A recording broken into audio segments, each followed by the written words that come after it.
What's with the evil laughter?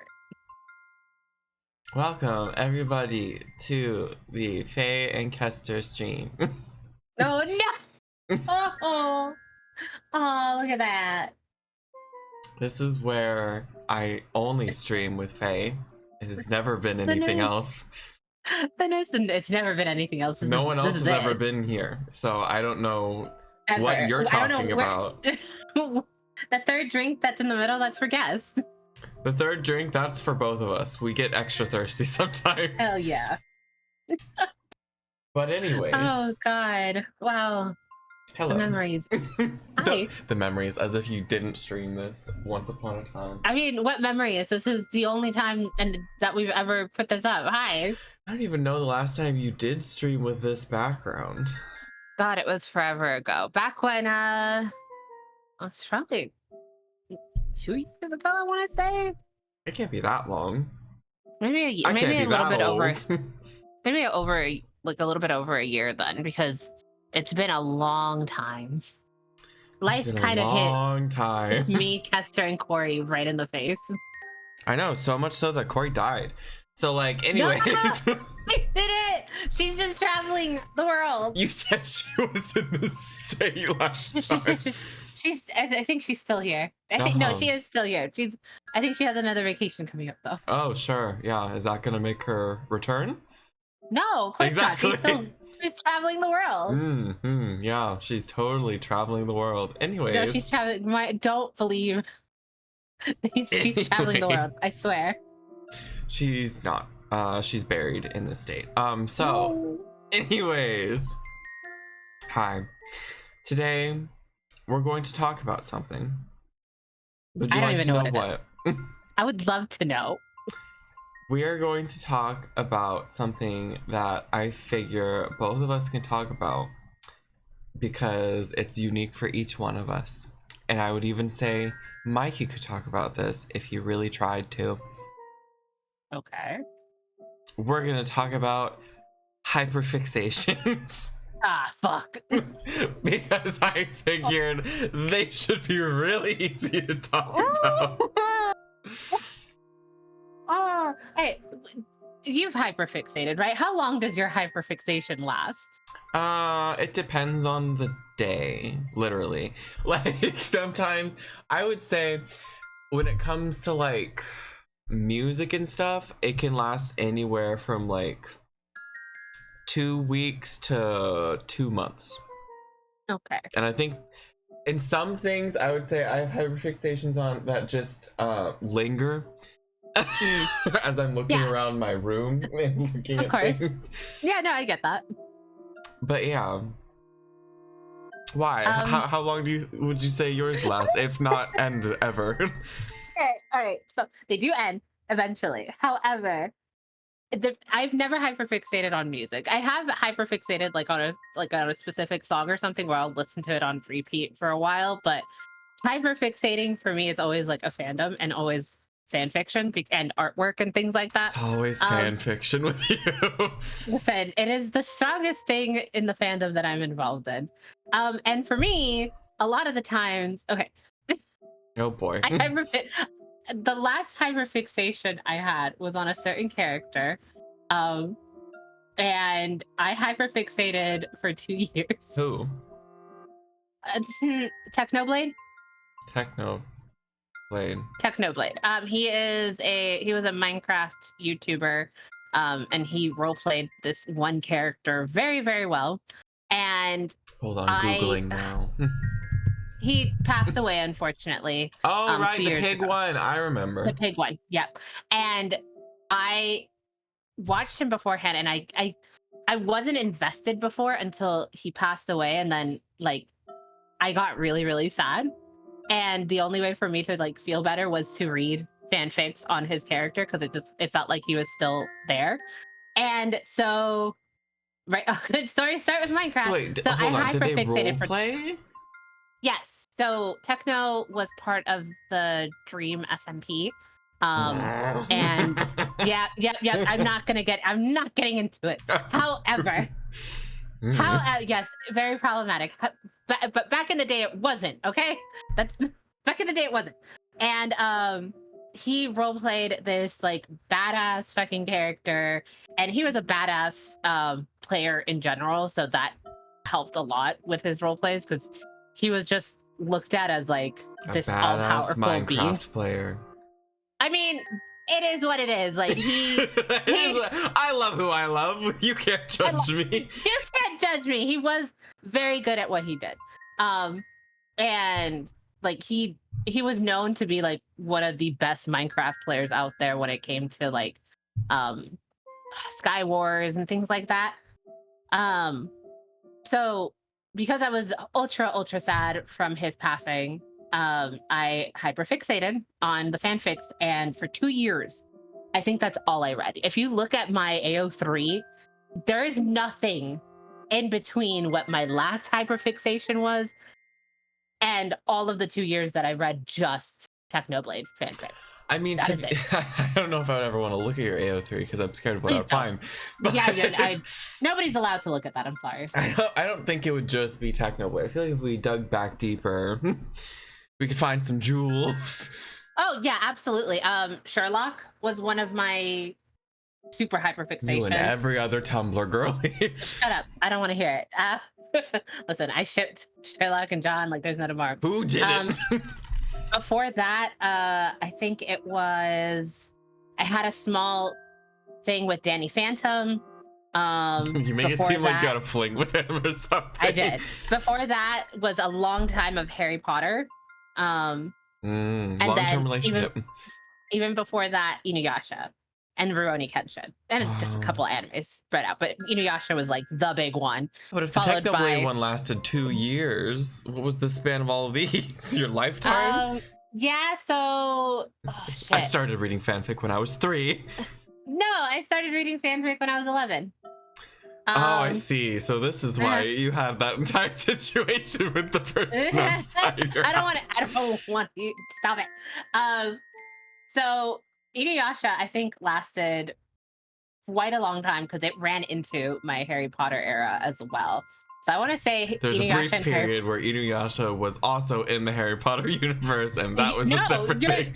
Here's the thing, crossovers were very popular. So yes, I read quite a few Inuyasha Harry Potter crossovers. See? Because I was into both of them. What? It just makes sense. It makes all the amount of crossovers that I can think that I've seen between all of these different fandoms. Absolutely. Like, the great thing about one of my old websites that I used to go on, which I have already pulled up, is that it listed out like which one's the most popular to read by. So if you click on Harry Potter, the very popular one was Harry Potter and Twilight to like crossover. I mean, I don't know why. Maybe it's because vampires and werewolves. Maybe. So it's like it would make sense if it existed in a magical world. And then it was Percy Jackson and the Olympians in Harry Potter. Sure. Again, kind of magical. Naruto and Harry Potter. That's a bit out there. I agree. It's very out there. But yeah, Inuyasha is in the top 20. So there was quite a few fanfics that I read with them together. But yeah, those were my. When you say together, when I say together, I mean the fandom, like the Harry Potter world and the Inuyasha worlds coinciding. There was no shipping at all. I'm sure there were shipping, but I didn't really read for the shipping until later on, I guess. Like, ooh, I have a question related to fanfic. What are your thoughts on the Your Name fanfics? The Your Name fanfics? Yeah, where like you'll have a fanfic and it's basically supposed to be a self-insert of whoever reads it. So I don't like them personally. I you like the stories involved. Yeah, exactly. I don't like Your Name ones because it kind of takes me out of it. However, I have read some really, really good ones. With when I read a little bit of Final Fantasy 14, because it's your character, you know, like there's no getting around it if you are the Warrior of Light, unless you can like be okay with reading about somebody else's Warrior of Light, which defeats the whole point, I guess. So to say basically out of all of my fanfics, maybe I have like 10 of Your Name ones because I just don't care. Okay, but they're very popular. What if it was a fanfic that didn't say your name in like gender neutral things, but it was specifically your actual name in all of your pronouns? Wait. Like it was written for you. Oh, it was written for me. That's slightly different, I guess. Like I could read about my character. No, it's not your character, it's you. Oh, it's like Mimi. It's like you're talking about my real stuff. Absolutely not. But imagine. No. I don't mind people taking my character and putting her in situations, whatever you want. I'm aware. I know you're aware. I'm aware. I've given creative licenses to all of my friends when it comes to my character. And I'm just like, here you go. She's up for being used. Okay, maybe don't advertise that. I mean, dear God. You're the. What do you mean? It's used in your fanfics, used in your pics. What else? Used in what else? Nothing else. Oh, sure. Oh God, no. Okay, well, is fanfic the only thing that you hyperfixate on? No, artwork as well. So specific, is your main thing like just like fandoms that you get into? My main. Yeah, I've never like I can't get into bands or things like that. I don't really like real people, if that makes sense. Like Sherlock and John are okay because they're still characters, but like actual real people, it kind of just weirds me out a little bit, I guess. Unless they're like playing it up for like how Super Junior played up like how they flirted with each other and had into like little moments like that. That's fine. But when I get into like the actual shipping of people, I feel icky a little bit. So I'm like, I'd rather stay into the fantasy world of it instead of real world. You should see the K-pop world. Boy, I have. And let me tell you, I ran out of there. I was like, no. This isn't for me. It's not always crazy, but it's mostly crazy. I feel like most of the fans in there that actually call themselves like the names of the fandoms are insane in their own little way. You know, Twitter's a scary place full of scary things that people say. Yes, it is.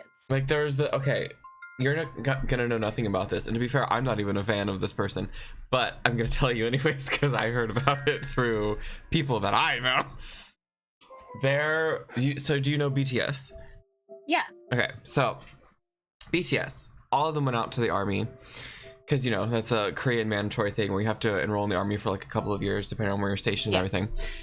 Yeah. And one of them got back. And he wanted to hold a quote unquote like special event for fans because he wanted to see the fans. and he was going to, and it was like, I don't know if it was a raffle or if it was specific tickets. I feel like there's always a raffle involved with these special events.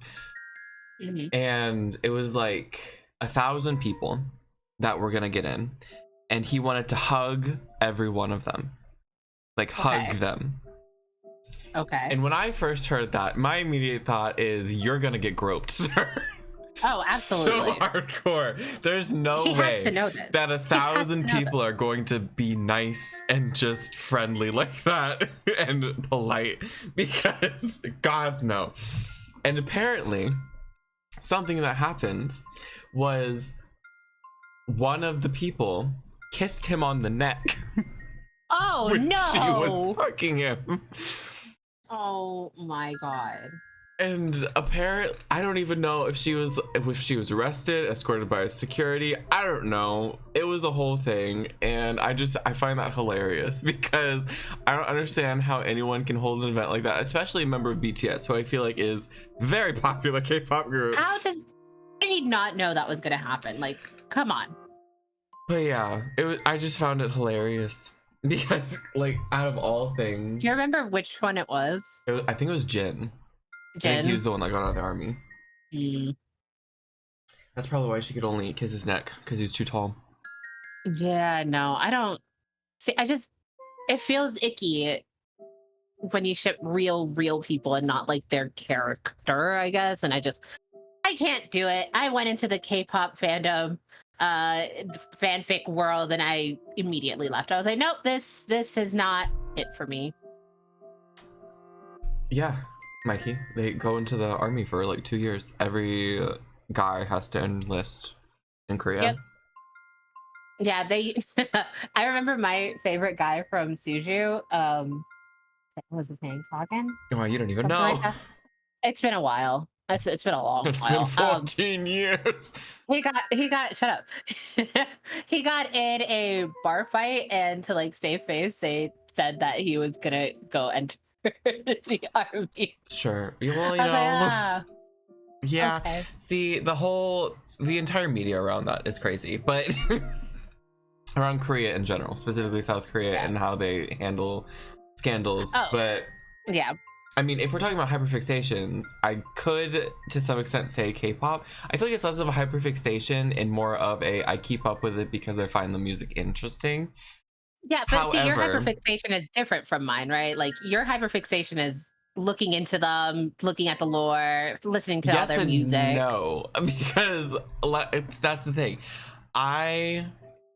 For almost all of the groups that I like in K-pop, I would not say that I am their quote-unquote, like, whatever their fandom name is, because I don't know their birthdays. I don't know the stories for all of them. I don't know how old they are, their blood type, their favorite color. Like, some of these fans, they know all of that stuff. I'm not one of them. I just listen to their music. And I don't even like all their music. What Mike, you said, to some extent, buddy, you made an entire PowerPoint presentation. Luna was the only thing that I went as far as to learn their lore, even though some other groups have quote unquote lore, but Luna's has been. Luna was a trip, though. Going on for so long. It's a fucking trip. It was going on for so long, and also felt more fleshed out than some of the other stuff. Like, the only one I can think of that has similar fleshed out, honestly probably better, because it actually has like short films and stuff associated, would be aespa, and that's because they have their own weird lore with AI counterparts, but I have no clue what they're doing now, since they seemingly changed concepts because people were getting tired of the whole AI thing. Fair. But yeah, I don't know. I listen to their music. Like, and that's the thing. I've gotten to a point where I'm so out of touch with some of these groups because I don't like follow them on anything. I'm not crazy, which isn't a crazy thing to do, but I also just don't care. Like, I don't need to follow them on stuff because they post about every single event they're going to. It's like, I don't need to know. Yeah. So I don't know all the time when they're like having a comeback or something or coming out with new music, and so I'll learn about it like just by stumbling upon a teaser video, and I'll be like, oh, that's new. What's this? And so I only like actively seek out specific groups to know if they're coming out with something. And like one of the groups that I would say I definitely had a big hyperfixation and I'm still a fan to this day is Perfume, because I follow all kinds of stuff related to them. And that's a J-pop group, so they don't even have as many crazy things as like a normal K-pop group. Yeah. But I think I got into them close to the same time that I met you guys. I think I got into them slightly earlier though. And I only got into them because of my hyperfixation on Carry Pamu Pamu. And that was when I was really into like bubblegum J-pop music. And I was listening to all the cutesy stuff, and she was my girl. And for some reason, for the longest time, I would like see Perfume songs on like Discover Weekly or something for like playlists, and I wouldn't click on them, and I don't even know why, but I was like vehemently against listening to it for some reason. And then the one time I did, I listened to it and I was like, this shit's a jam. And I had to go across their entire discography. And from then on, I was there for all of their albums and singles and everything. Nice. And they don't have lore. They're just them. Thank God. But they just are cool with like technology and stuff. That's been their whole shtick since they debuted. And they're old. Is there anything else that you hyperfixate on aside from K-pop groups? Yes and no. Like, okay. A long-term fixation that I've always had is lip balms and perfumes. Because I have too many of them. I have too many of them because I would keep collecting them, because I would say, ooh, this is pretty, or ooh, this smells nice, and then I would get it. And now I have like giant collections of them in my room. But it also means that I have one for every occasion, which I think is a good thing. Even if other people don't. Even if you said you didn't like the smell of my wet cherry one. But I think it smelled nice. I have seen your collection, and it is well, not collection, but just what hoard, my hoard. What you read. You can say it. Yeah. I'm like, oh. I only carry like 3 stuff with me at a time, okay? It's not that bad. But then in terms of like, if we're going down a fanfic route, to be fair, I don't read as much fanfic as you do, I think. I don't think anyone reads as much fanfic as you do, but leave me alone. I think typically when I would get interested in games, that's what I would focus on reading more into, like stories and stuff revolving around it. So like I've looked into like Overwatch stuff because some people be wild in, let me tell you. That's true. I had a brief, like, I don't know what it is. I didn't get super into them, but I had like a brief reading of Hanzo and what's his new name now? Genji. No, so, that's a thing. I know it is a thing, but no, that's not what I read. I read talking about Cassidy and Hanzo. Yeehawn. That's what they call it. Yeehong. Yeah, they were my brief stint. I read like maybe 2 or 3 fanfics on them. Same with Farah and Mercy. Well, I'm waiting for the official story on that to come out. Yeah, because they already had a PR disaster with the PvE thing, and then said we need Baptiste Bai and we need Farah Gay, and that's what they did.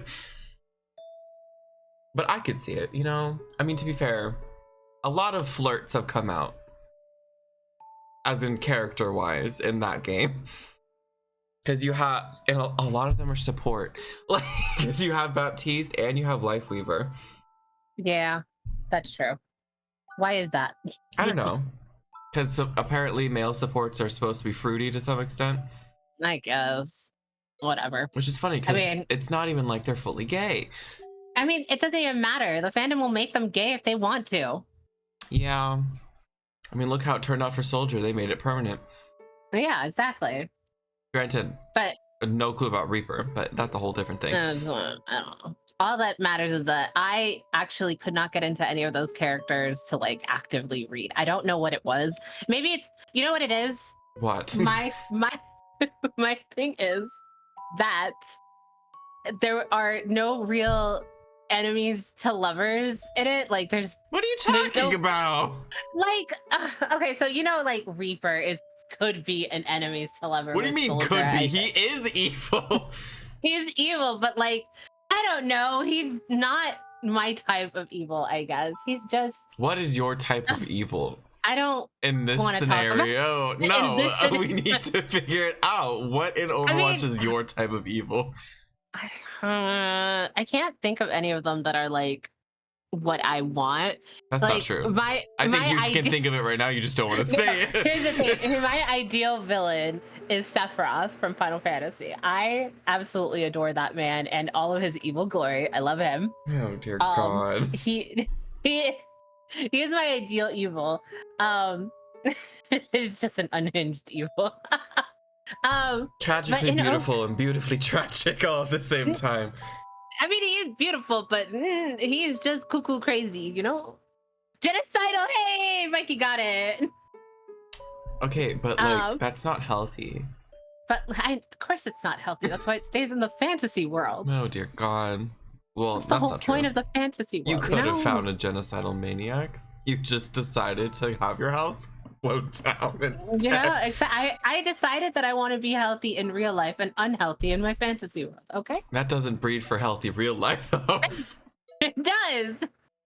That's not true. I'm ace, so it doesn't bother me. I'm good. I'm ace and potentially Aero, so. So everything's off limits and everything's evil, apparently. And I can stay in my fantasy world happily.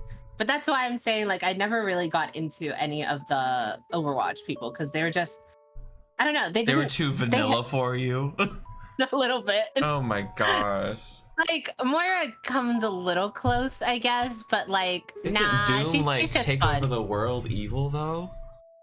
I don't know. So what the other problem is that for me at least, I don't feel like they have a very good backstory or story in general. Like, we get a little bit of like, this person did this and this is how he reacts to things, and then that's it. And it's like, oh well, or like we get a little comic on something, but there's no like nothing to flesh them out aside from like just shooting them and having brief interactions between characters, right? So what you're saying is you want to be with Jinx from League of Legends. No, absolutely not. She is Jinx... the essential crazy person that you're describing. No, she's just crazy though. And I love her, I do, but I would never read a fanfic on her. She's too chaotic. Oh, okay, so hold on. Wait. So you want psychotic, but not too chaotic, and so it has to be somewhere in the will kill you, but not possibly. You know what the term is he hates, or he or she hates everybody except you. Like, that is what I like.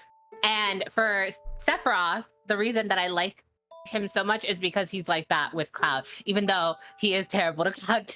Isn't he not good to him in those games? It's a toxic relationship, okay? But it's still like is Cloud aware of this relationship? In most fanfics, yes. Okay, I'm not talking about fanfics. I'm talking about in the game. In the game, it's something different, okay? In the game, it's not romantic. Well, there's quite a few scenes where it's like a raised eyebrow there. Like, the creators know what the fuck they're doing. And what like, if you go looking for Final Fantasy VII Remake, all you'll find is like these clips of these scenes where it's just oddly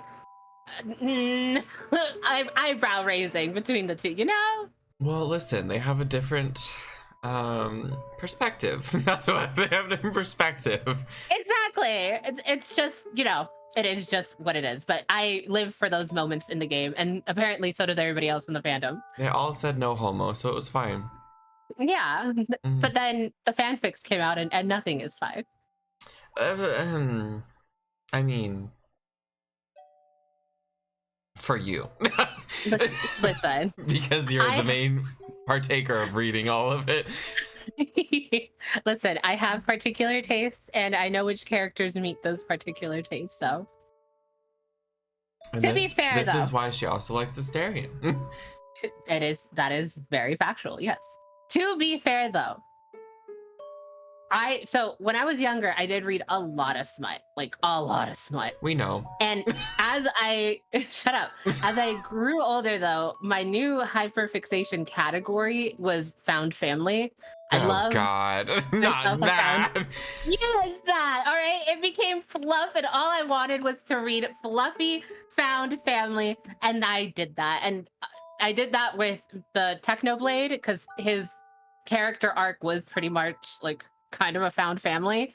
And like the fandom ran with it, of course, and the whole fandom is just found family. And then now my new hyperfixation is Batman, and that's definitely found family. So I've just nicely settled in here. Yes, Mikey, smut. Dirty, terrible, sexy smut. That's what she used to read.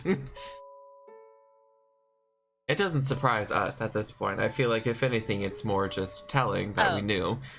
Mikey doesn't know what smut is. Smut is fanfic. Would you like to describe it in gruesome detail? Not in gruesome detail. It's just explicit writing. Like think romance novel, but just the naughty bits. Think he guided my hand to his throbbing member. Stop. That's what it is. Although probably with what Faye was reading, less eloquent and more to the point and specific. There's nothing scared. You don't have to be scared to look it up. It's literally just explicit. You know what? It's reading porn. There you go. Yeah. Can't you see it? Can't you see Faye being the porn reader? I think we all know. You know, it's really funny. In my Final Fantasy 14 group, we were actually talking about this because they were talking about porn for some reason. They were talking about porn for some reason in my FC chat, and I brought up that I don't really look at porn. Like I haven't for a very long time because I just don't like it. And they're like, Faye, you do. You just read your porn, and I'm like, fuck. Yes. All right. You're right. I read my porn. I wouldn't declare that so loudly. But, you know. I don't care. Everybody looks at porn. Okay. So you're saying if we go out somewhere in public, you'll shout that? Maybe not in public, but you know, in my room. No, not in your room. It has to be somewhere in public. I think I have said this out loud before. How loudly? Probably like this, like normal talking conversation. Exactly. That's why we need to shout it. Why do I need to shout it? I just need you. I don't shout in public. Well, you're going to. Who says? If you want to prove this point, you're going to. So, see, with you, okay, I have a question also related to the fanfic thing. Because of the hyperfixations, would you say that because of the multiple different phases of like what you were interested in your life, based off of your life experience, you can associate like a specific fandom with a certain point in your life? Yes, I think so. Because that's how I feel with music. Aw. I feel I have like entire, because what I'll do the same thing as you, where it's like if I find a song, I'll repeat it all the time, but I find like a set list of songs that I'm just listening to constantly at the time, because I just go to like my most recently downloaded and I just let it play out from there, and then I repeat it back again. And so when I think about certain times in my life, I'll hear certain songs or vice versa, and yeah I feel like that's just how I like categorize my memories at this point, because I can't remember things otherwise. Yeah, no, I feel that. When I look back at some of the fanfics that I've like favorited and bookmarked and whatnot, I can actually like see the date that I've done it. I'm like, this is the date that this happened, and that's why I'm like, that's why you have like 10 in a row of just all angst. I was really depressed because this thing happened. Yeah, I think I also, especially with music specifically, because you listen to it typically while you're doing something else, I'll always end up remembering like the vibe Like the vibe. The vibe. Like okay, so in like 2019, late 2019, I was a freshman in college. I had started dating this guy, and I specifically vividly remember listening to like this Kim Petras album. And it was like late night on the college campus. It was 8 p.m. It was windy. The lights were on. And I was waiting to be picked up listening to these songs. And that's like a core memory for some reason that stuck with me. And all of the stuff associated with it. And it was just crazy. Yeah. And I feel like that happens with like anything that people are super invested in. Because then you can think of everything else going on when you were invested in it. So the sad thing is, when I got into techno, it was because wait, back up. You got into techno? Technoblade, his nickname. Oh, okay. I thought you meant techno music. I was like, girl, what? No. You're a raver? Hold on.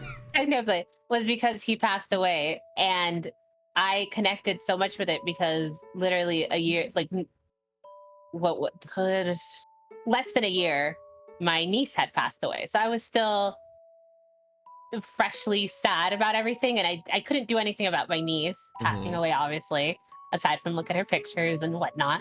But with techno, I could read fanfic, so it like it helped me process all of my sadness from my niece and also from Technoblade passing. So that's why, like, when you look at my beginning with techno, it's all just angst. Everything is just angst, things that would help me cry. Yeah.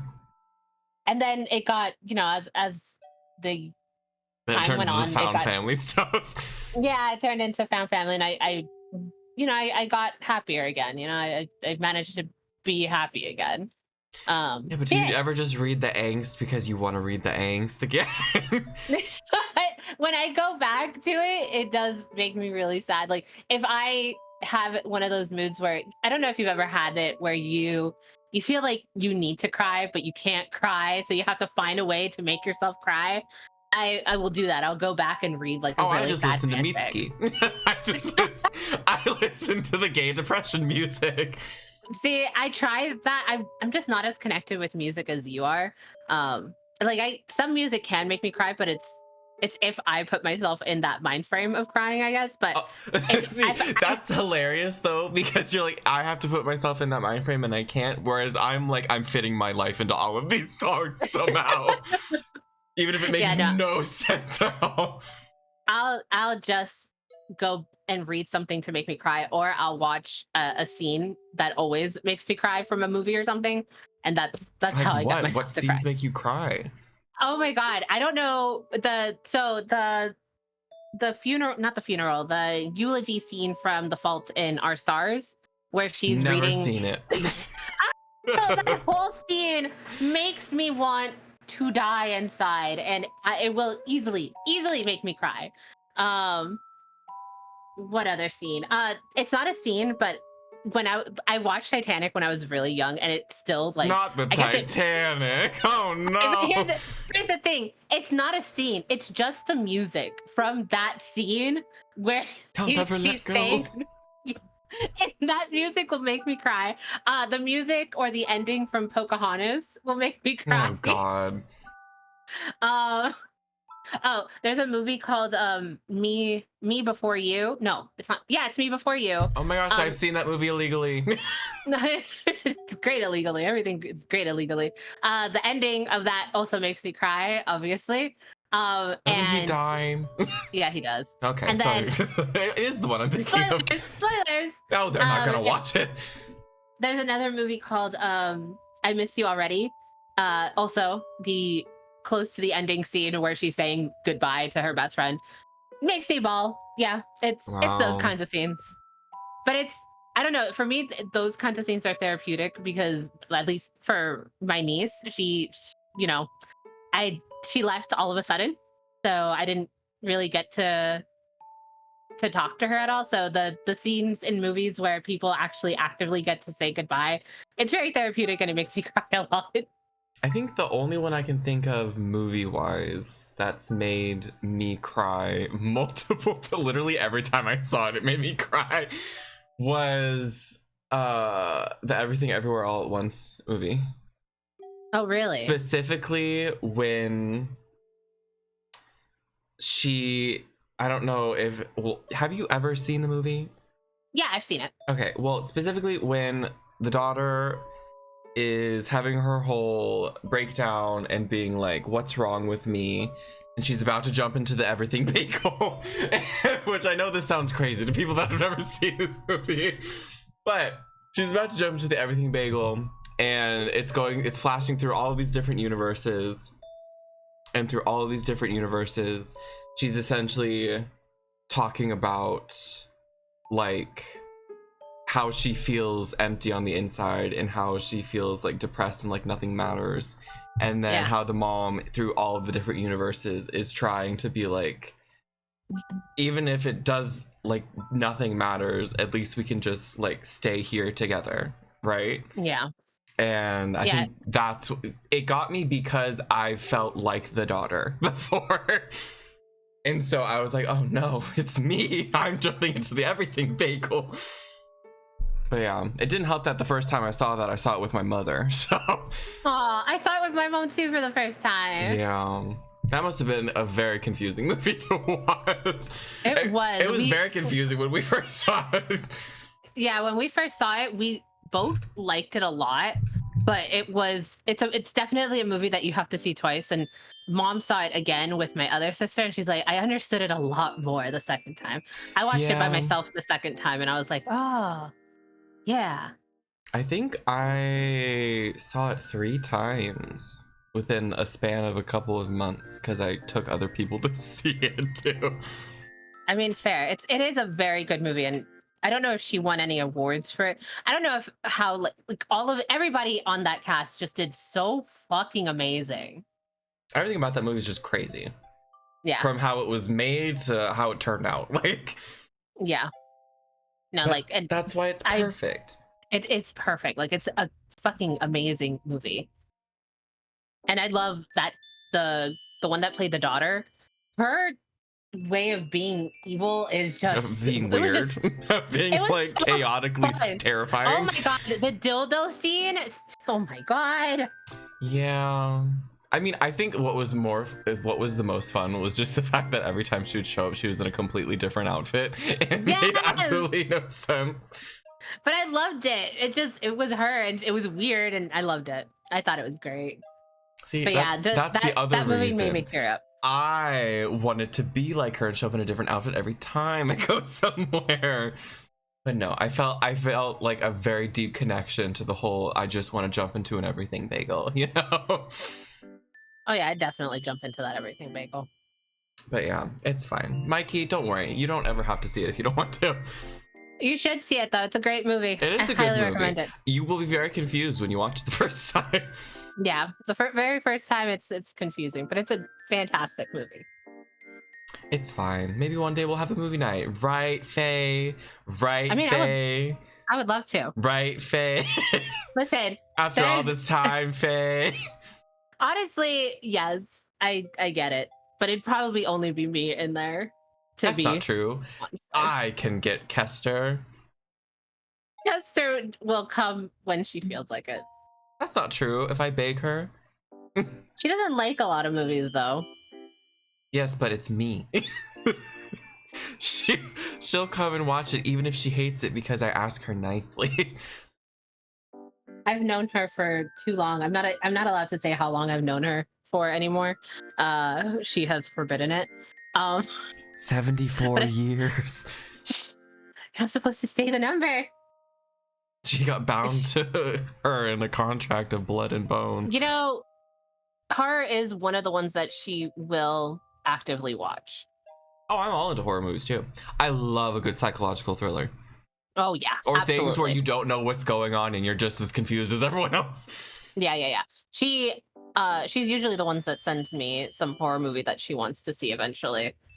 We saw one not too long ago, just her and I, when we were just hanging out. I can't remember the name of it, but it was a pretty. Oh no! You know what we saw? We saw Oh shoot! It was that one movie with the hand that when you grab onto it, you can like see dead people. I Do you want to remember say that it's movie? called Monkey Paw, but that's not what it's called. I know what you're I don't talking think it about. is. Ah, shit, I'm never gonna remember the name of it. But yeah, we saw that movie. It's gonna bother me that I don't know what the name of that movie is. There is. Apparently, it wasn't a Is good it? enough movie to remember. No, it is. Is it Let Go? No. Like when we all watched Midsommar together, I thought that was a pretty interesting movie. No, I loved that movie. I thought it was great. It was definitely Um. crazy, but you know, that in a good way, in a burn the bear way, you know. Oh wait, I shouldn't say that. What if Shinny watches the VOD? Oh God. But yeah, I think generally speaking, was Midsommar also the? Talk to Me. That was the name of the movie. Came out in 2022. I want to know who's done by. Where's it going? USA, Northern. The name's I See You. That's why. Okay. Literally, here's what I'm thinking.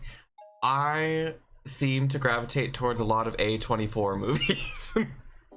Oh yeah. Well, A24 has a lot of like. Because they're all weird.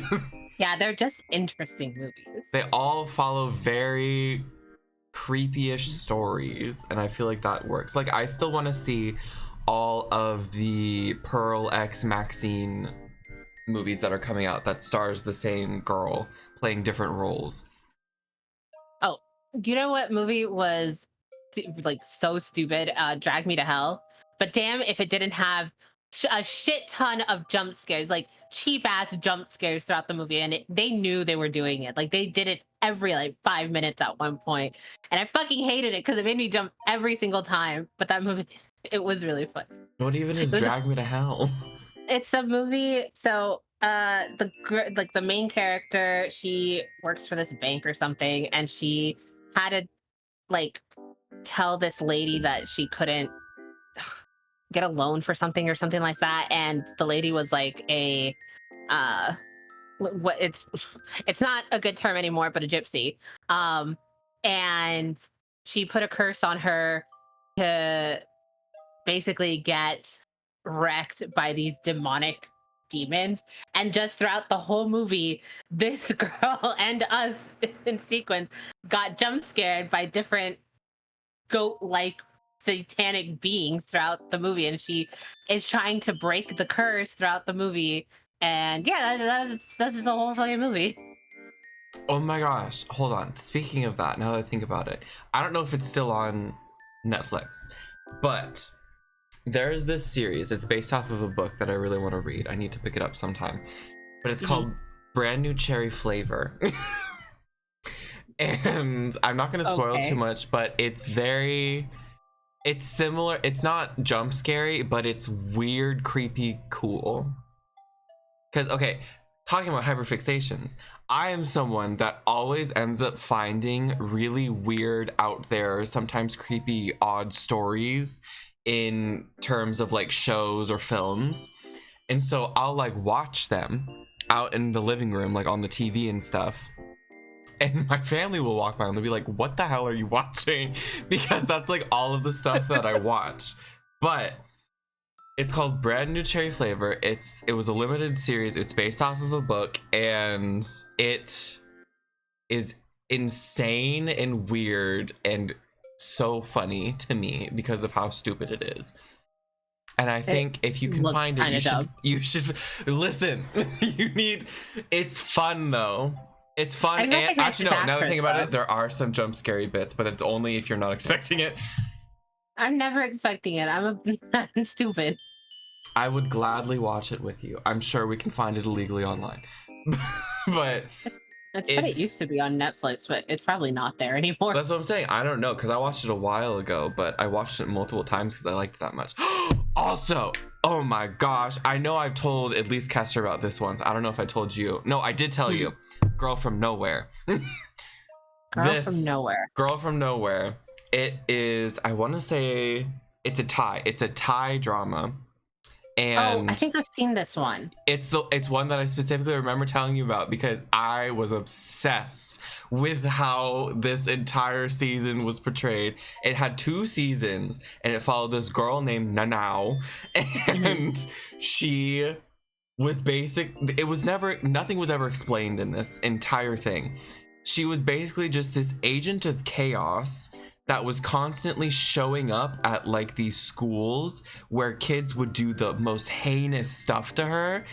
Like they would kill her because she like spoke out of term or something. Then she'd show up the next day to class and be like, hey guys, and they would go insane thinking they killed someone but didn't actually, and then they would end up like having their own problems down the line, or like teachers assaulting students and stuff, and then she would just be like, yeah, what's wrong, what's going on here? And it was so entertaining, and I still think it's one of the most entertaining dramas I've ever watched. It's so good. Hyperfixations. I mean, I feel ya. Like, I remember seeing clips of it, but I never actively went to sit down and see it. And there was, I wish there was a season 3, but the season 2 got weird. It was a whole thing. I mean, the whole series is weird, though. Well, no, because like they brought in a different person. That was because, okay, like I said, they didn't explain anything. They literally had Nanao as kind of like this agent of chaos that you don't know where she came from, you don't know how she appeared, or why she can not die. But fair. She had this like counterpart that was in the second season of this other girl who I don't remember her name, but she had the same properties of Nanao, except she was just a completely different person. And so, but they were like fighting with each other, like this is my territory, and it didn't make sense. It was weird. So just stick to the first season. I mean, watch both, because she's in both, and she's the one that makes the fun things. But yeah, I think it's just amazing. The last horror show that I watched was The Fall of the House of Usher. That was a good one too. It was really good. I was obsessed. I remember I loved that one specifically because I'm pretty sure it was shot and filmed, and it was done by the same people who did Haunting of Hill House and Haunting of Bly Manor. Yes. And I didn't like Haunting of Blythe Manor, but I loved Haunting of Hill House. What are you talking about? The twist was everything. I don't know. I found it a little bit more boring than the first one. The twist was everything. Also, you're telling me you didn't get jump scared by that man with the glasses at all in that season? Wait, I didn't hear what you said. You cut off. The man with the glasses. You didn't get jump scared at all by that guy? Oh no, I got jump scared. When she got locked in the closet and the mirror was in there, I was freaking out for her because that was terrifying. Like, I'm not saying it was bad. I'm just saying that compared to the 3, the second season is my least favorite. The third season's my favorite, and the first season's my second favorite. I think, well, the funny part is the first season's also based off of a book, and I read that book. But oh, well, fair. The first season, story-wise, I liked it until it got to the couple part. I liked the family dynamic of it all. Fair. And with Bly Manor, I can see how that would also be an issue of like the old nanny. It's like that's an interesting thing, and like the whole twist of how everyone, you know, but at the same time it's not. I think just all 3 of them, they build up a very good atmosphere, even if you don't necessarily like the story as much, because they all have a very similar atmosphere of like very grim in a very like chilling way almost. Yeah. Like you hear a bump in the other room kind of way. Yeah. And I think that's what I liked about the House of Usher too, though, because like you know what the twist is, right? Like they tell you at the beginning, like this is what happened. This is the story of like how. And then if you're really into Edgar Allan Poe, if you see the title, all the titles are like his stories. So if you've read his stuff, you kind of have an idea of what the fuck is coming. Not always. Are you kidding me? Not always, but a lot of the time, yes. Like the only one that caught me by surprise was because like I had read the story and I didn't know how it was tying in to anything, and the story didn't have anybody die at the end, because that was Edgar Allan Poe's whole shtick, like creepy stories where people are dead and or dying. Not all the time. Not all the time, and one of them was like that. The exercise girl, the one that got stabbed with the mirror. Scarab beetle. Yeah, that one. I was like, I know how it ties into the story, because all right, but how does the death tie in? Because there was no death in that short story. I will say though, the way this is gonna sound so creepy, but the way that she died was actually kind of beautiful because of how like the mirror shattering and everything. Yeah. But also a mirror above the bed. Come on, people. like come on. Even if you're rich, get like a stylist or something, or like a room decorator, an interior decorator, to be like, that's not a good choice. But yeah, it's fine. In horror games, I feel, horror games, so I don't consider Soma a horror game. You might say otherwise. What? Soma, I don't consider it a horror game. I didn't either. I feel like I was too focused on being not lost. Thank you, by the way, for teaching me how to read one of those maps. Okay, but that wasn't Soma. That was the Iron Lung. Oh shit, you're right. You're Soma was the other them one. Together. Oh my god. Okay, Soma's the one where this? She doesn't even care. She doesn't differentiate them. I do. She doesn't even know the differences of the story. I do. I remember Soma now. I'm sorry. We did Dead by Daylight, Lunar.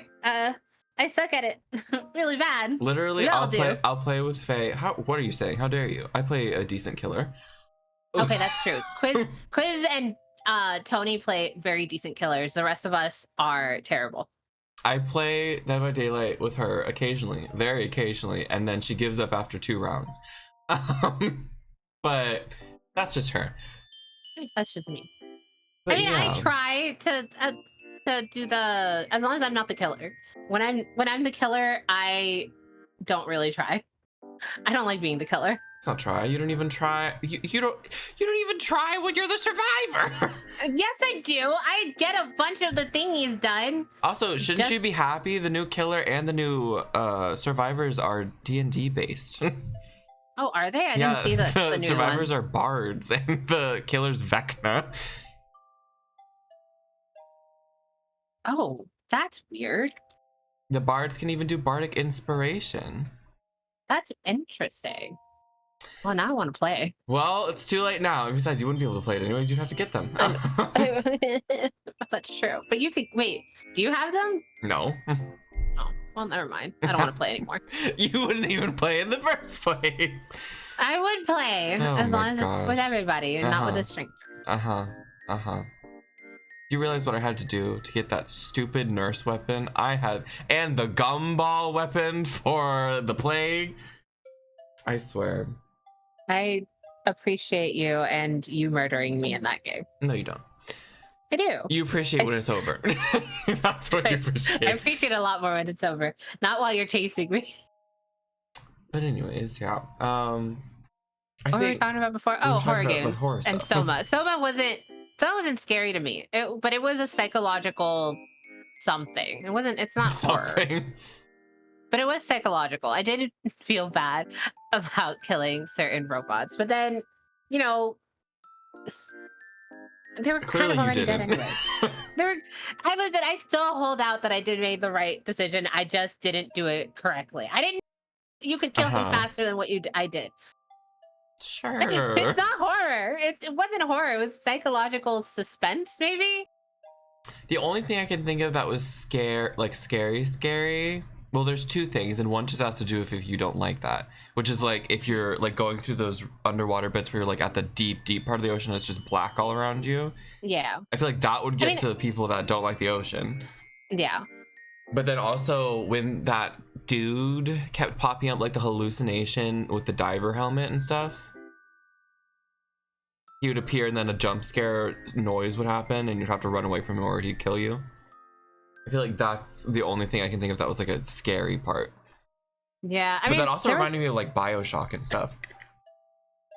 I think in horror games that are said to be horror games, it's not, the suspense is what freaks me out. it's not the monster. It's because that's usually what I do, right? Like if I'm playing a horror game, I always tell myself, all right, I have to let myself get killed so that I know what to expect, and then I won't be scared the rest of the time. So what you're saying is you're gonna play Outlast next.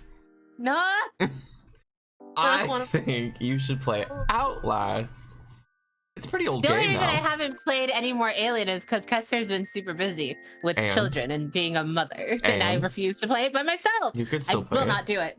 I will not play a horror game by myself. Somebody has to be in my ear calming me down. I could be there. You came to the podcast. I could be there. I don't know how much of a calm down moment I would give you, but I could be there. You won't. I know you won't. You'd be making fun of me the whole goddamn time. I mean, that's what your chat already does to you. I feel like that doesn't change anything. That's what Kester does to you, too. Actually, no. Kester eats snacks while also making fun of you. That's the difference. She also... You know what? I need somebody to tell me where to go because I go blind if I'm too scared. Yeah. See, I feel you're one or the other. You're either too scared and you don't know where you are, or you're only focusing on where you are, and because of that, you don't know what's going on around you. So you can't be scared. Because literally, the amount of things you missed in Soma and in Iron Lung just because you were so confused. I don't know what to say. It's just the way it is. Yeah. That's why jump scares always get me, because I'm so focused that the loud noise scares me. That's why you should play Outlast after Alien. Oh, what? You finish Alien up, you do Outlast for Halloween. Listen, Alien's not gonna get done anytime soon. Not with that attitude. Kester's getting back on Wednesday, baby. There was right? God, after being gone for forever. I need to ask her when she's gonna be free again. But it's fine. Not the point. There is a horror game that she wanted to play. It was a 2-player that we were gonna play in October. I can't remember what it is right now though. It's coming, but I don't want it to. Well, if she's not busy. I mean, isn't the later Outlast game some like Outlast Trials or something? Isn't that something you can do with multiple people? I think so. I think the game that she wanted to play was one of those oh my god, like the Until Dawn franchise. With 2 people. Yeah, there was one where you can play with 2 people, but I can't remember what it was. I mean, to be fair, you could just play with 2 people normally in general, and just have them pick different things for different people. I don't remember. I know what you're talking about. It was a Supermassive game. Supermassive games? Yeah. But that's not what they're I'm pretty sure they're the ones that make all of them, though. The Dark Pictures Anthology. Sure, that. That's one. I think there was either a game that came out or it's coming out that she wanted to play, and I was like, and it said that it had a 2-player mode ish. She did Mana. Did she do Mana Medan or did she do the Quarry? She did both, I think. Did she? Yeah, she started the Quarry. I think she did Quarry, but I don't think she did Mana Medan. I'm pretty sure she did Mana Medan. I remember watching something. I swear the Quarry one's the one where the clip came from, where she was laughing at the guy. That's the great thing about Kester in horror games, though. She doesn't get fucking scared. She'll like let out a little. That's not true. There was a spider on screen and she freaked out. Okay, that doesn't count. Spiders are her like ultimate weakness. That doesn't count. It's very easy to scare Kester. Just say there's a spider on your shoulder. Right, Kester, look over your shoulder. It's a spider. I think if we could find there has to be some kind of horror game that you could play only you. Who knows? But yeah. Anyways. Yeah. We started 30 minutes late. We started with hyperfixation and ended with horror. Well, welcome to the pod. That's how me and Sarah talk all the time. I wonder if that's Kester's hyperfixation. Just horror stuff. Probably. I mean, she likes really dark stuff. She does. She did go to a lovely poetry night of Edgar Allan Poe. She did, and I got her into the Fall of the House of Usher. She finished it before me, and she like. Has she watched the other two? I don't think she has. She should. Because she might not. I think don't have the time.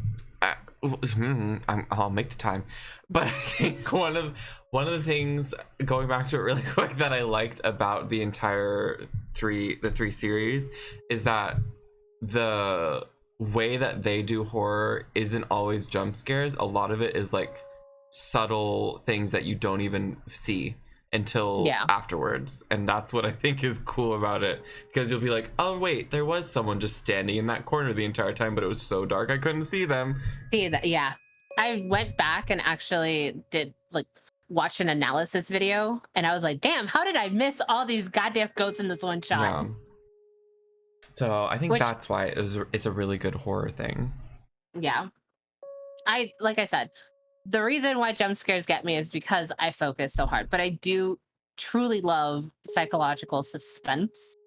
But just not in games. I don't know why. I can watch it just fine. I can read it just fine. But when I'm in the game, I start shaking and freaking out, and I'm a big ass wimp.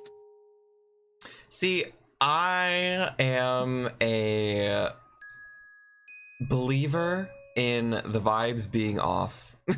So vibes aren't here, so I gotta go. No. In a sense of, like, me and Sarah have talked about this before. Like, if you're home alone and you hear a noise that you think is like scary or like a ghost or something, it literally, the law says if you start playing something that doesn't match the creepy vibe, it can't hurt you. So like, if you start blasting Carmel Dancing, nothing bad can happen to you. Nothing bad can happen to you. The law of the universe says don't match the vibes if you don't want to die. In my mind, that works for like horror games too. I'll just have like some bop and K-pop music in the background while I'm playing. I tried doing that too. I was like, maybe if I mute the sound that I don't hear, why do I have to hear the game? But I was still being a little wimp. But maybe next time I'll put Caramel Dancing in my ear, and that'll help me. Well, that might actually not help in the case of Alien, because you kind of need to know when the radar's going off. Oh shit, you're right. See, that's the problem with certain fucking horror games. They're like, we know what you're trying to do. You're not allowed to mute us. You're gonna listen, and you're gonna like it. Well, that's why you put the subtitles on. That's why I made you can see the little subtitle that says beeping intensifies and know to probably go back to a hole. But also, I've seen videos that explain how the AI for the Alien works, and I feel like that makes it much less scary too. So maybe that's all you need to do. You just need to watch that. I don't know. You haven't seen Alien though, have you? I have. I watched it recently for the first time. You did? Did you watch Alien 2? No, I don't know if they had Alien 2. But as long as I watched the first one, that was the main one I cared about. Because after the first one, you know, I mean, yeah, it's a classic. To be fair, I also wouldn't consider that a horror movie. But also, I think any quote-unquote horror movies that I see from anywhere 90s and like backwards, I don't consider scary. Well, just because of like the effects and everything, and there's not fair, and the quote-unquote jump scares they have aren't nearly as intense as they make them now, with like really loud noises. But you can see where the horror came from back in the day. Oh, for sure. I loved how the original Carrie was, and that was supposed to be a scary movie, and I did not see that. Oh yeah, me either. Also, same with It. I was not scared of it. No, the old one, hell no. The old one was I loved the old one. Literally, Tim Curry dressed up as clown. I love him so much. But even the new one didn't scare me either. The only thing I don't like about the new one is because of the CG. I think that's where it starts getting into the uncanniness, and that's where it gets creepy. It's like, if you go too far into the uncanny, that's when it gets creepy. And then if you don't do anything at all, then it just looks like a guy dressed up as a clown. So it's like, there's a weird medium, you know? I think that's why slasher films are typically the really popular ones and everything. because they don't need fancy special effects. There's this one, what was it? There's this one movie. I didn't see it directly. I saw it indirectly by seeing scenes of it. But it's like this series where it's this killer guy, but for some reason his eyes have like eye shine. So like if you look at him with a light or anything, it looks like you're looking at an animal. And I don't remember what it's called, but I remember that one was kind of freaky because it was on the uncanny, but also realistic because it didn't look that unrealistic. It was just a weird thing where like you could see eyes in a dark place, and that was unsettling. But yeah, I don't know. Yeah. Horror's just weird. Everyone finds something else scary. What's your one irrational fear? Your top one irrational fear? Irrational fear? Yeah. Like how spiders are irrational kind of deal? Or like if you see, like you would be, there's no reason for you to be scared of this, but you are of it anyways. Roaches. I'm fucking terrified of them. I'm fucking terrified of them. I will scream my bloody head off. And I have problems killing like the really big ones. Like my body freezes. Can't do it. Yeah, I don't get that. I don't get it either. Depending on how big it is, obviously. But if it's just like a normal roach. I can't do it. I don't. And I'm someone that's had roaches crawl up my arms on accident before. I've had a giant roach in my hair. I've had a giant roach crawl up my leg. They like you. They know you. I fucking hate it. I don't want to remember. You know, a funny thing, roaches clean up dirty places, so those roaches were just saying you haven't washed your hair in 4 months. No, that's not true. It's true. No, it is true. Roaches do clean up dirty places. I know they clean up dirty places, but still, that's not the point. Don't get mad at roaches for being on the scene of a crime if you left something out and it got gross. Okay, that's all I'm saying. I didn't. It was stuck in my what's it called? Okay, so you know how winter here lasts like 2 weeks, pretty much. Yeah.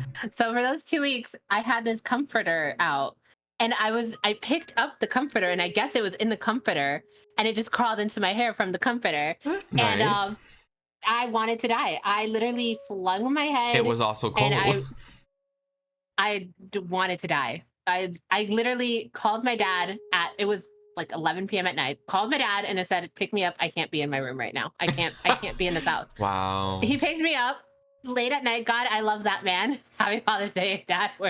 Happy Father's Day. Happy Father's Day, Dad. He came, picked me up and took me to his house because I just could not be in my room. It escaped. Like I had flung my head, screamed bloody murder.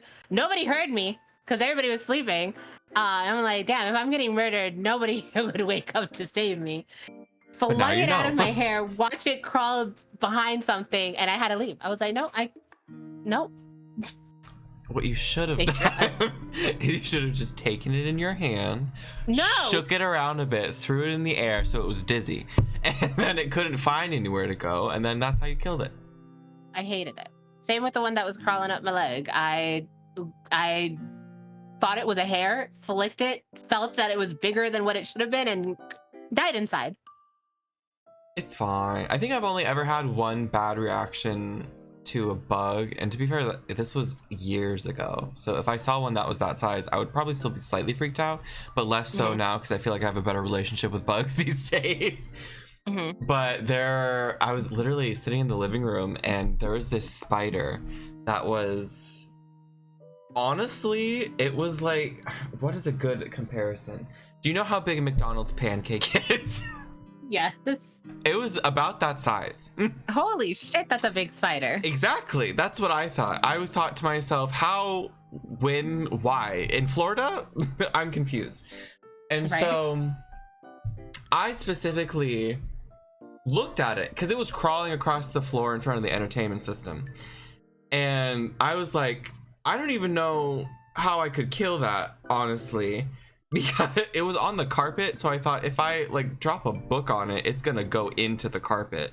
And that's scenario 1. Scenario 2, it's just like Inside Out 2. Scenario 2 is I go to drop something on it, it is faster than light, and it runs somewhere else.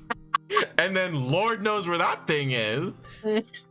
But no, it eventually came down to, I think I sprayed it with something like a decent, like wasp spray, like the stuff that sprays 40 feet. I think I was like really far away. Fair. I would do the same fucking thing. Because I was like, God forbid it gets angry and it comes back to where this is coming from, because then I need a head start on running away from it. But yeah, I don't think I've ever screamed. I've done like, but I've never like screamed from anything. Even when it was crawling on me.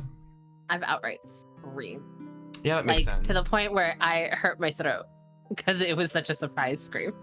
I wanted to, in the same vein of that question, so I'm not sure how to ask this, so I'm just going to give you an example. There's certain things that I have to close my eyes. Like, I cannot watch this happen in a movie. And for me, it's anything having to do with nails. So like in torture scenes where they try to like pull out the nail, or like if they're climbing and their nail bends backwards or whatever, I can't see that. I literally have to like close my eyes if I know anything with a nail is going on. I think I've trained myself. See, here's what I do. I've trained myself to be able to watch anything. And it's by literally, if I start getting that feeling with any kind of like gory thing, I look at it and I start to dissect how it's a movie. Like, I start to I'm like, you know, that's probably CG, or maybe that part's practical and then that part's CG. And so I try and go into like this analytical mode to where I don't even focus on it, like if it was actually happening, because I feel like that's the main reason why people can't watch it, because then they like imagine it actually happening and all of the stuff associated with it. Yeah, I literally can't see it. I'll like, my nails will start hurting. Like, I hold my hands because I'm like, no, I hate it. But yeah, I think most of the time I'll just try, if it's like really bad. That's the thing, I don't think anything's really bad. I, comparatively to, I think the rest of my family, I mean, I think me and my mom, but I think me probably more so because I've seen worse stuff than my mom. Because I actually like horror and she doesn't. My family is very squeamish. Like, they can't look at anything gross in any respect. Like, my dad, you can't talk about anything even like bathroom related while he's eating, because then it's downhill from there. So he can't look at things. He hates eye stuff. Oh my gosh. And so, happy Father's Day. And so, happy Father's Day. To me, I find that so hilarious because I touch my eyes every day to put contacts in and take them out. And so I'm just like doing that stuff. He can't look at me or any of us when we put contacts in because he finds it gross. I know that for like Fall of the House of Usher, when I gave it to Kester to watch, I actually like had to warn her because she doesn't like animal death or animal like cruelty in some of them. And you know, there's an episode with a certain cat, and I had to warn her on every it didn't actually die. Yeah, no, I know. I told her at the end. To be fair, it wasn't real. Actually, but, yeah, obviously, but she doesn't like seeing it. So I went and was like, from this time to this timestamp, something very upsetting happens to an animal. You can skip it. Or just, meanwhile, in the other episode, from this timestamp to this timestamp, something very upsetting happens to a human from an animal. Oh yeah. She doesn't care about that. She's fine with that, as long as nothing happens to the animal. Yeah. See, honestly, that's okay. fine. I wanted to talk about a scene here because I haven't been able to talk about how Fall of the House of Usher. Because you remember the monkey scene, right? Where she went in, and the girl, Death, was like, "Oh, I would have taken you like in your sleep or something. Like it would have been peaceful." Do you think that she just favored this girl? Because this girl is kind of messed up too. But I guess she wasn't as messed up as the rest of her family. What do you mean, the reporter one? Was it the report? No. What are you talking about? Because the reported one's not the one that died by the chimp. Like she stuck into her own, or not her own, but her. That was the news sisters. girl. Is that the news girl? She was the one with the white blonde hair. Yes, and that one. She ran like her own news thing where she had to get the headlines, and that's why she had the assistants. Yes. Okay. So do you remember that when she went in there, the Death was basically talking to her and saying like, "Oh, if you hadn't had come here, I would have just taken you in your sleep or something like that. Like, she was just really kind of nice to this girl. I think it also comes down to the fact that, at least in the context that I could believe how death was being represented in this, it's that no matter what, I think she like knew how the people were acting. And so because of that, she was saying along the lines of, I knew you would come here, and that's why your death has to be like this. Yeah. Because I knew ultimately, even if I wanted you to be a nicer person and like I could take you in your sleep or anything, you were gonna do the wrong thing. And that's why it ended up this way. Because then it reversed that with the granddaughter, and she was like, you didn't deserve this. And so I'm going to try and make this as quick as possible. Yeah. Because I'm going to make this really peaceful for you, and I'm going to give you like all of the good stuff that made me cry. Of course it did. Sad. But okay, but here's the thing. I knew as soon as they said what her name was, I was like, no, you're cursed with this name. No, you're doomed. Wow. Well, it's fine. I think even with all the death, I think it was still fine. I'm fine with deaths and stuff. I had no problem with any of the deaths there. Then they all were like, they all hit a sense of like, they deserved this bullshit. Like, I'm glad that they died like this because they deserved it, because they're all assholes. Just like us. And with that in mind, we're gonna wrap it up today. Because it's been an hour and 30. Yay, we did it. We did, and we didn't even stay on topic. And that's the pod. I mean, that's the pod. We talked about hyperfixations, though. Exactly. And then we entered into different topics from there. That's all that matters. Technically be a little bit hyperfixation, because binge watching a show is kind of hyperfixating on the show, right? Kind of ish. You wouldn't count that as hyperfixation of like, you're so addicted to the first episode that you're like, I have to watch the rest? It depends. Because, I mean, it's like, to me, hyperfixation is like, I can't do anything else. I have to have that doing something with me. I mean, at least for me, when I binge watch, that's all I'm doing. Like, I need to keep watching the rest of these episodes, cannot stop. I think it's just because typically when I like start watching something, if I like it, then that just becomes my main show that I watch, because I don't like watching multiple shows at the same time because I get confused. I don't either. Yeah, I do too. I have a small brain with one brain cell. I can only do one thing at a time. So that's less hyperfixation and more, I just want one thing to focus on with my little ADHD brain. Gotcha. Okay. Like, I have a new show that's not technically a new show, but a new show for me that I've heard good stuff about that I'm watching now. Live action or? Live action. What show is it? Killing Eve. Yes! Please, yes! I've heard a lot of good stuff about it, but I only just now saw it on Netflix, and so I was like, I'll give it a try, and I liked it. I've already finished the first season, and I started watching 2 days ago. The book has a better ending, and it has a different ending than the show does. When I saw that it specifically was based off a book, I was like, well, I have to add that to my list of other books that I need to read. Yeah, the books have a better ending than the show does. The show, I think, has a more realistic ending, but I don't give two shits. I go with the book. Yeah. Mikey, I didn't say anything, okay? I was just here to talk to Faye about random garbage. What do you mean? I was responding back to you this whole time, Mikey. Yeah, but he wants you to respond with your voice. Otherwise, it didn't happen. Because, the VOD's not going to capture the Twitch chat. So how is he going to know that you were ever there? How are we going to know that Mikey was here? When I watch the VODs, you can see the chat going on the side. I'm talking about if you just view the video by itself. Oh, if you view the video by itself, that's your own fault then. I mean, I do the chat. Right, I don't really care about the chat. Not in the sense of like having it on the screen, unless it's with that one layout thing. I mean, fair, I guess. Because it blocks up the screen. Well, Mikey, you're welcome to clip when I did. I'm just to add onto the show. I'm also getting into a new show that I didn't think I was going to get into. It's a new anime. I I thought I had abandoned this years ago, but apparently the new one came out, and I was like, what is it? It's Black Butler.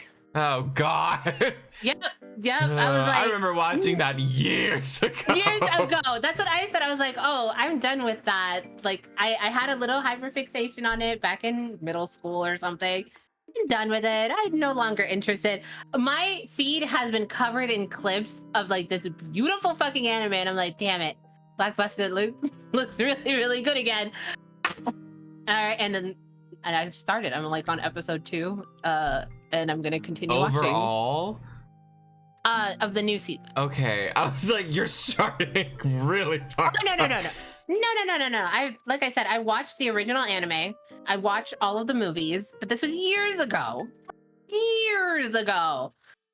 And this new one came out, I think, this year.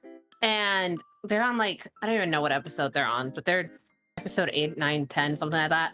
And I keep seeing clips on it, and I'm like, fuck, man, it looks really pretty. Let's see if the story holds up. So I'm on episode 2 right now, and that's what I plan on doing tonight. I'm gonna lay down and watch some Black Butler while reading fanfic. It's okay, we know. Shut up, leave me alone. I still need to finish My Little Witch Academia, because I started that a decent while ago, and I got, I think, at least 2 seasons in, but I haven't finished it. And then I watched the Castlevania series because Tony recommended it, and I actually liked it. I was surprised. It's really good. Have you tried the Greek mythology one? I've seen it, and it's been recommended, but I'm on my Killing Eve. So I added it to my list of like, I'll watch it later. I'll watch it eventually. It's in my list as well. I'm like, I mean, I'm very similar to you in that sense that I can only watch one thing at a time. It's like either I watch one series specifically at a time, or if I'm like eating something and I want to watch something new, instead of picking something like a series, I'll pick like a documentary or something, and I'll put that on instead, so I can like be one and done with it. Because I don't want to have to focus on it for more time than I need to. Yeah, no. I also, for anime, it's a little bit easier because I know it'll just finish, but for shows, I don't like watching it until I'm sure it's gonna be done, because I did that for Sense8. I don't know if you remember that show. It was on Netflix. No, me and my mom were like religiously watching that, and we didn't watch it together. Oh no, we did. We did. We didn't know that's what was gonna happen in it. Okay, we literally had moments where we would look over at each other and then just look at the screen and be like, "Oh, well, it was a bonding experience for sure." Yeah, definitely. Thank God I watched that one by myself. But the concept of it was really cool. We both liked that. I loved everything about it. Even those scenes, I'm like, all right, fine, it's fine. But it got canceled, and it really, really upset me. And I really liked the show, and so it kind of, I don't know, pissed me off by the end of it that it got canceled. Same with Anne with an E. It got canceled, and they had to rush the ending. Yeah, my mom's the same way, where she literally is like, are you gonna cancel it again? Should I just wait until all of it comes out, or because she's had a lot of her dramas canceled like that too. Yeah. But to me, it's like, oh, it canceled. Great. I guess I'll never get a resolve to that. Anyways, and then I move on to the next one. I can't be bothered. I get pissed off. So now I don't watch shows. That's because you read the fanfic associated, okay? Yeah, pretty much. You want to know what happens next so you can get a resolution with more lore. I need that fucking resolution. I am glad, though, that a lot of these shows that get that warning of, like, you're going to get canceled, they try to rush the ending. Even though it feels rushed, at least we get that, like, that ending. So Sense8 had an ending. It was rushed as fuck. It wasn't good. And it wasn't good, but we got an ending, and it's like, all right, happily ever after, whatever. Fuck it. It's happily ever after. And then meanwhile, I'm about to have a hot take that might not be a hot take, but meanwhile, you have you have a series like Stranger Things that feel like they keep going on. Yeah. When is it gonna end? 4? I thought season 4 was gonna be the last one. They're gonna all be adults. Delayed it originally, and then they're gonna have whatever this next one is. I hope it's the last one. I thought after the second one that would be fine. I would have been fine if they like somehow tied it up because I would have been fine without having any more, but they had to do another one. I don't understand creators and writers and anything of the sort that don't have their ending. Like Gravity Falls, he knew it was only going to be, what was it, 2 or 3 seasons? Was it 2 seasons? I don't remember. I'm not Sarah. You'd have to ask her. Gravity Falls knew how many episodes it wanted. It knew how many seasons. And it was like, this is how many I want. This is going to be the ending. And I'm building it up to there. But shows that are like, well, it can keep going, I guess. And then it just loses going. Its steam and it loses everything. And I'd rather them have like their ending point and just leave it alone. It's done. It's like after a certain point when it seemingly is like seen as successful, I feel like a lot of the episodes start to just feel like every episode is some kind of filler episode. Yeah. Rather than having like some kind of plot component tie-in that's for the overall story scheme of it all. Exactly. I just don't like series that do that. I wish more series had like, we want this series to be this many seasons. We're not going to add any more to it. This is the story that we want to say. This is the story we're going to tell. It's going to end at season 3. But that's the thing. I'm going to pull it back to Girl from Nowhere. One of its strengths, in my opinion, is the fact that nothing was ever explained. So it ending normally like that, or just like abnormally where it's just an ambiguous ending, works for it because it didn't make sense to begin with. See, but like that, if the show is that, then that makes sense, right? Like they would plan it out to be like that. They'll be like, we're going to end it at season 2 and it's going to end weird and this is how it's going to end. I don't even know if they had a plan for the story or if there was a plan that I just am not keyed in on or something, because I feel like they did, but nothing was ever explained.